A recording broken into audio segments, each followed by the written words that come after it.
Okey, selamat malam geng. Kebetulan saya ada ternampak geng-geng ni tadi.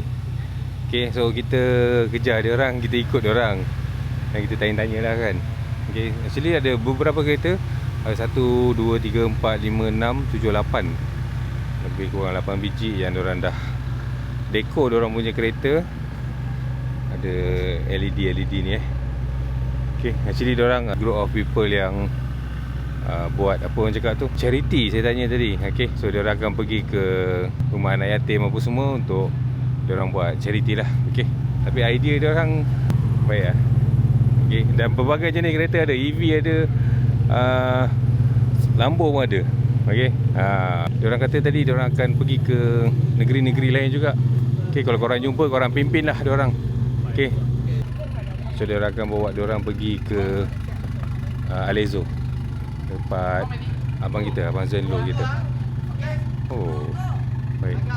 So saya akan follow kejap, tengok apa aktiviti dia orang. Kalau dia ni, dia tampal macam ni geng. Ada selotip apa semua, dia tampal, ada dekor lah.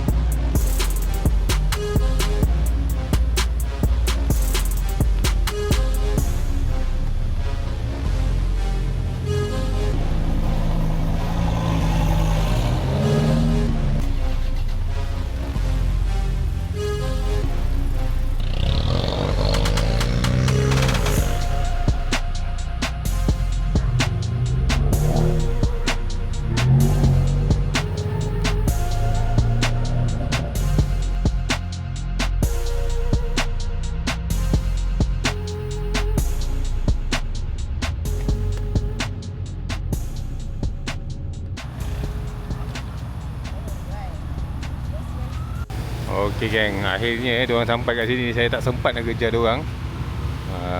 Trafik sangat-sangat sesak Okey, so diorang dah sampai dekat Alezo Speedway kat tempat go-kart ni. So diorang akan duduk sini, diorang akan main go-kart nanti. So kalau sempat kita tengok Tapi anyway, memang baik lah kereta diorang. Daripada jauh dah terang kan, dah nampak.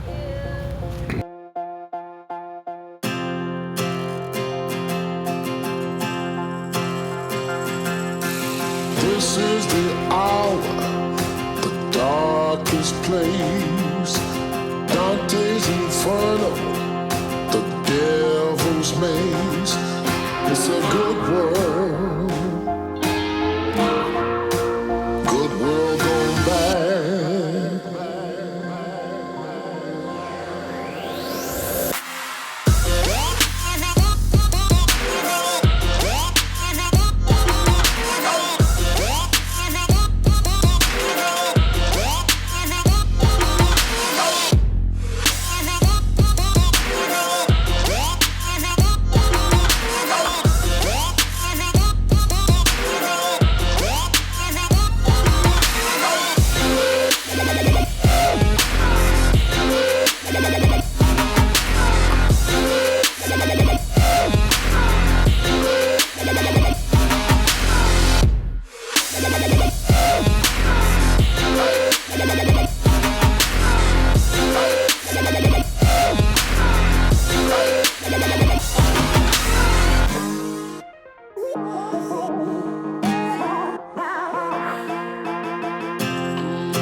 It's a good world. Good